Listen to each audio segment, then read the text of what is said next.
तुम्हा सर्वांचं माझ्या चॅनलमध्ये पुन्हा एकदा स्वागत करते. I hope you all are fine. रात्री मी ठरवलं होतं की मला उद्या सुट्टी आहे म्हणून I want to show you some nice recipe today. मी आत्ताच माझ्या छोट्या मुलाला स्कूलमध्ये ड्रॉप करून आले. आज थोडंसं वेदर असं काही खास नाही आहे, पाहू शकता बाहेर थोडंसं ढगाळ असं रेनी वेदर आहे आज. तर मग आज मी तुम्हाला पालकची पातळ भाजी दाखवते. तुम्हापैकी बऱ्याच जणांनी ही भाजी खाल्ली असेल. जेव्हा मुख्यत्वे करून शेतावरती आपण जेव्हा जातो आपले आजी आजोबांबरोबरती वगैरे, तेव्हा तुम्ही ही भाजी खाल्लेली असेल. ही भाजी खूपच पौष्टिक आणि खूप चविष्ट अशी लागते आणि तुम्ही ही करून पहा घरी आणि मला नक्की कमेंट करून तुमच्या कमेंटद्वारे मला कळवा की माझी रेसिपी तुम्हाला आवडली की नाही. चला तर मग सुरुवात करूया आपल्या. ओके, मी पहिल्यांदा पीठ मळून घेते. जेव्हा मला सुट्टी असते तेव्हाच मी चपात्या बनवते, कारण की आमच्या इथे कसं असतं की आम्हाला पेलावरची शिफ्ट असते. सकाळी मी जे 7:30ला घरातून निघते तेव्हा नंतर मी रात्री माझी शिफ्ट संपल्यानंतरच म्हणजे 8:30 वाजता मी घरी पोहोचते. कधी कधी लवकरही पोहोचते, 7:15 वगैरेच्या दरम्यान. पण ही जेव्हा मला अशी शिफ्ट असते तेव्हा मला हे स्वयंपाक वगैरे करून जाणं सगळं नाही जमत. त्यावेळेस माझे हजबंड मॅनेज करतात. मुलांचं खाणं पिणं ते बघतात, घर स्वच्छ सफाई वगैरे करण्याचं ते बघतात.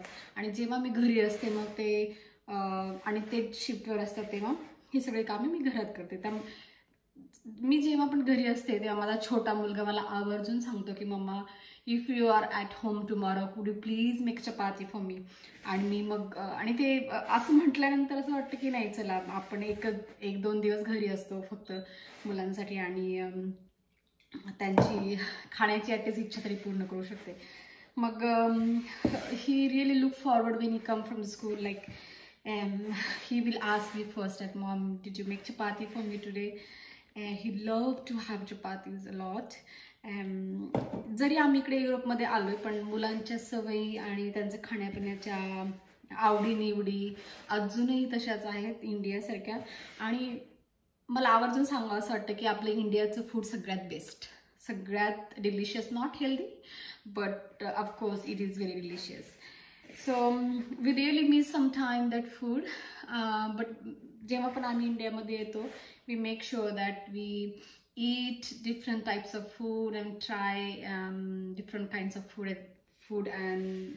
as well. So जेव्हा आम्ही इंडियाला येतो तेव्हा माझे मोठे दीर, माझी ते दोघे डॉक्टर आहेत आणि माझी जाव वगैरे ते आमचा खूप छान पाहुणचार करतात. माझे सासू सासरे वगैरे, छोटे दीर वगैरे, त्यांची मिसेस. आणि आमच्या खाण्याकडे जास्ती मेन लक्ष देतात ते. जेव्हा आम्ही इंडियामध्ये जातो तेव्हा आम्हाला वेगवेगळ्या प्रकारचं नवीन रोजच्या रोज आमची खाण्याची खूप मज्जा होती. स्पेशल शक्यतो करून मुलांची जास्ती मज्जा होते. आता मी चपात्यांचं पीठ मळून घेते आणि थोडा वेळ आपण भिजत ठेवूया हे पीठ. आणि नंतर आपण भाजी करायला घेऊया. मी इथे डायरेक्ट भाजी अशी शिजवायला नाही टाकत, डायरेक्ट फोडणी देते मी. म्हणजे त्यातलं जीवनसत्व वगैरे जे असतं ते काही वेस्ट होत नाही.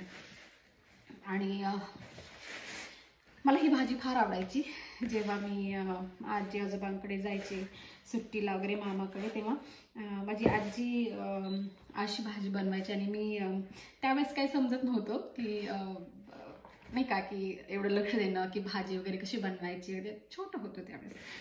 पण माझ्या मम्मीकडनं मी ही भाजी शिकले नंतर, जेव्हा ॲक्च्युअल वेळ आली सगळं शिकायची, स्वयंपाक शिकायची तेव्हा. आणि ती भाजी मला अजूनही आवडते, माझ्या मुलांनाही खूप आवडते. आणि चला आता आपलं पीठ मळून झालेलं आहे. आता मी भाजीची तयारी करते. पीठ मळून झालेलं आहे. जर छान मळलं ना की छान अशा चपात्या होतात. आणि आता हे मी थोडंसं भिजत ठेवते थोडा वेळ आणि असं थोडंसं बाजूला करून ठेवते. आता आपण भाजीची तयारी करूया.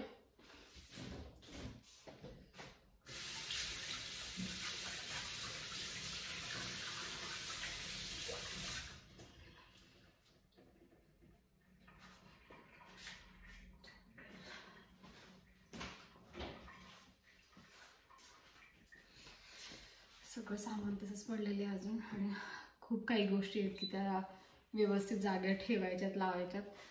पण ह्या दोघांच्या शिफ्टमुळे आम्हाला खरंच टाईम मिळत नाही आहे.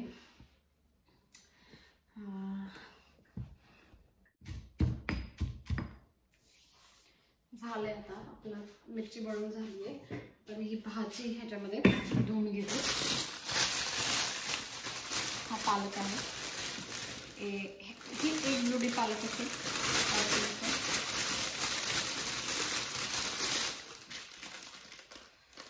खूप छान छोटा छोटा असं पालक आहे, बघू शकता. आम्ही शक्यतो सामान टेस्को म्हणून आणतो, इथं टेस्को म्हणून शॉप आहे. आणि तुम्हाला जे पण पाहिजे, मिरची, लसूणपासनं, आलंपासनं, भाज्या, आपल्या इंडियाच्या भाज्या, आय मीन लाईक मेथी वगैरे मिळतात, एशियन स्टोअरमध्ये मिळतात, पण ते कधीतरी क्वचितच असं मिळतात. आणि तुम्ही जर फारच लकी असाल त्या दिवशी, आणि त्या दिवशी जर तुम्हाला मेथी तिथं असेल तर you are the luckiest person on that day. आता मी भाजी धुवून घेते.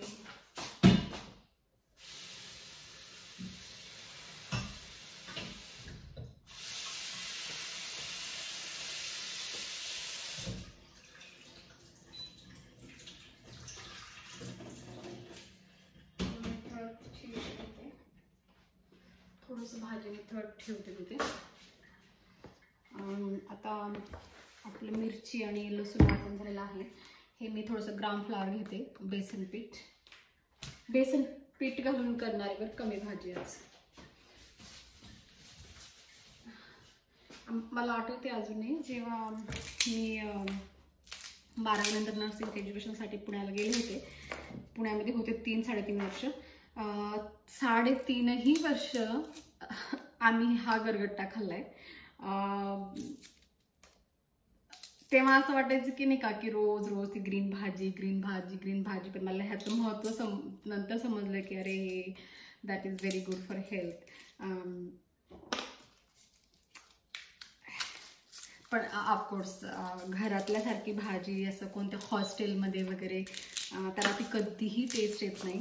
ऑफकोर्स लाईक एवढ्या लोकांसाठी, स्टुडंटसाठी बनवायची असते, आणि त्यामुळे हे चांगली होत नसेल. पण आपण जेव्हा ही भाजी घरी बनवतो तेव्हा ती अत्यंत टेस्टी लागते.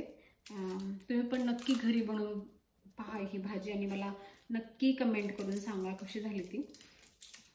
आता मी हा लसूण थोडासा बारीक करून घेते.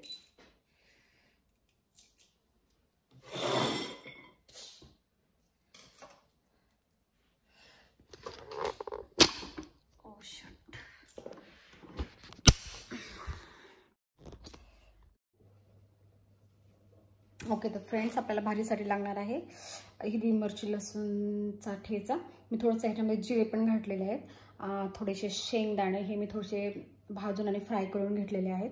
नंतर लसूण 4 पाकळ्या थोडासा बारीक करून, आणि जिरे खूप महत्त्वाचे आहेत ह्याच्यामुळेच ॲक्च्युली भाजीला टेस्ट लागते.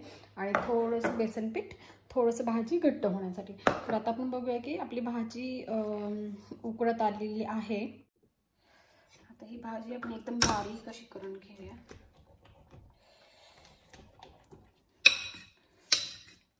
ॲक्च्युली ह्याच्यामध्ये बेसन टाकते, मग हाताने छान मस्तपैकी चुरून घ्यायची असते.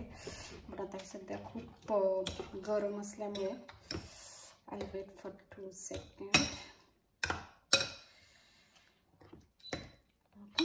आता हे आपल्याला थोडंसं बेसन पीठ टाकत राहायचं आहे, जसं तुम्हाला लागेल तसं.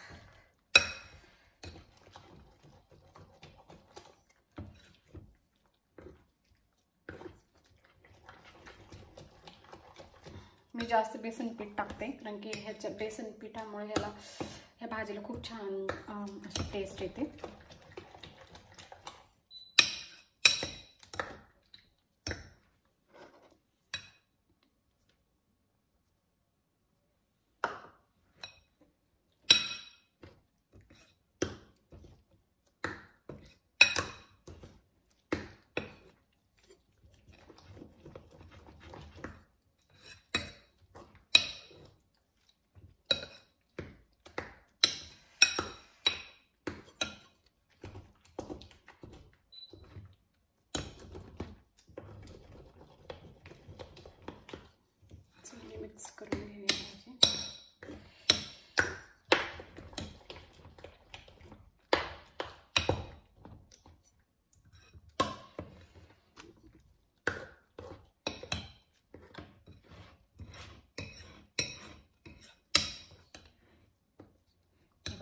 अशी छान अशी भाजी झालेली आहे आपली.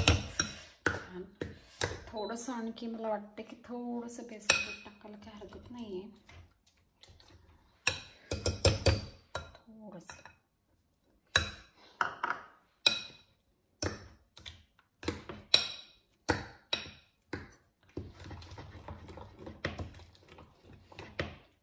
हे गावाकडे ही भाजी ना शेतावरती खूप छान लागते भाकरी बरोबर, ज्वारीच्या भाकरी बरोबर किंवा बाजरीच्या भाकरी बरोबर.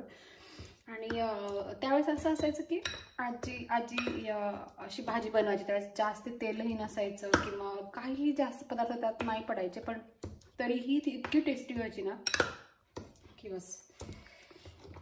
अजूनही ती टेस्ट जिभेवर रेंगाळते असं वाटतं मला ना. आता ही भाजी आपली तयार झालेली आहे. आता आपण फोडणीसाठी तयार करून घेऊया.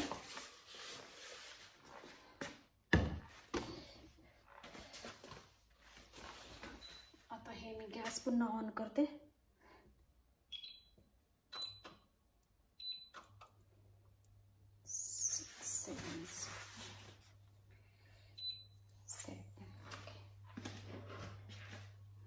आता आपण जे आपण ते घेतलं होतं साहित्य आपण ते ठेवूया आणि सगळं एक एक करून फोडणीला टाकूया. थोडंसं तेल टाकून घेते मी आता ह्याच्यामध्ये.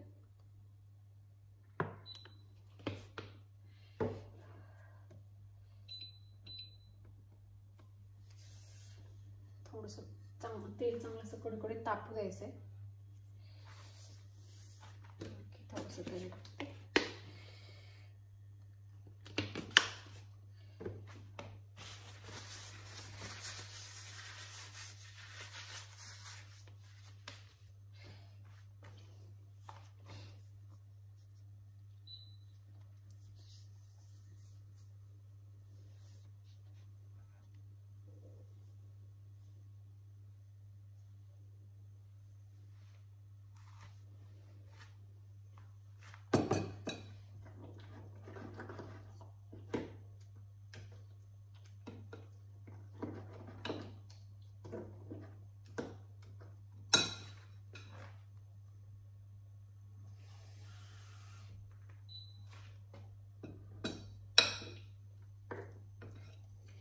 मी अजून एक भाजी हटकेच आहे.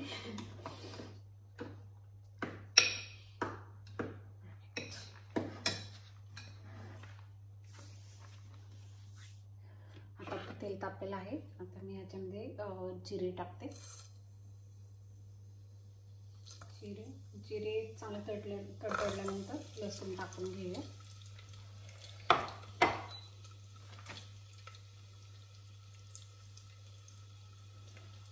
खमंग असं फोडणीचा वास येतो.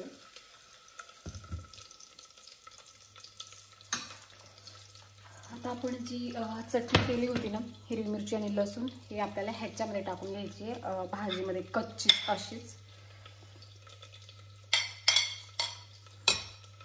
आणि पुन्हा छान मस्तपैकी हटवून घेऊया. ही भाजी जेवढी तुम्ही हटवाल तेवढी चवीला छान लागते.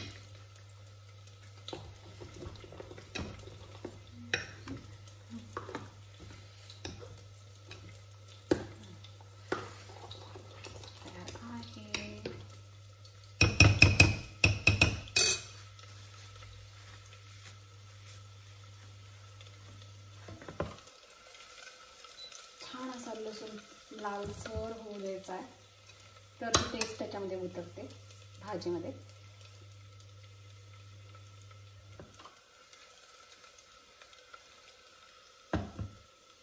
काही लोक असं करतात की डायरेक्ट फोडणी देतात किंवा मग फोडणीसाठी बनवलेलं सामान फोडणी डायरेक्ट भाजीमध्ये टाकतात. But I really prefer to ह्याच्यामध्ये डायरेक्टली भाजी फोडणीमध्ये टाकणं मला जास्त इझी वाटतं. आणि थोडंसं छान शिजल्यामुळे ते असं थोडंसं टेस्ट पण थोडीशी वेगळी येते. आता आपण हे जे सामान आहे सगळं आपल्या भाजीचं एकत्र केलेलं, भाजी आणि बेसन पीठ आपण एकत्र ह्याच्यामध्ये टाकू.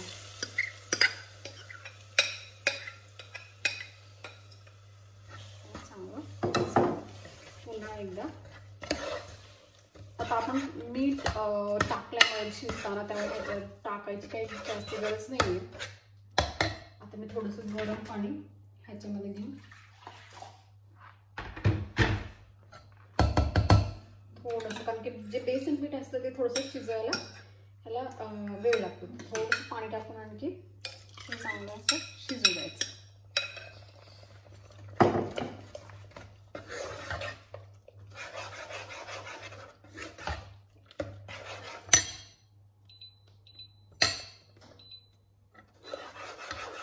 थोडा गॅस कमी केला मी आता.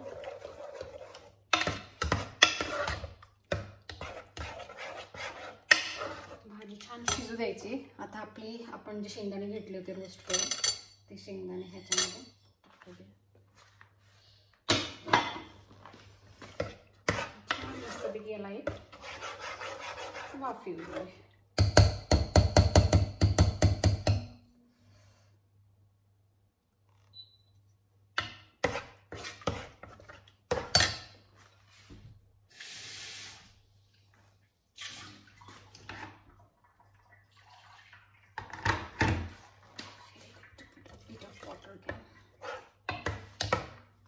आता ह्याच्यामध्ये अजिबात पाणी टाकायची काही गरज नाही.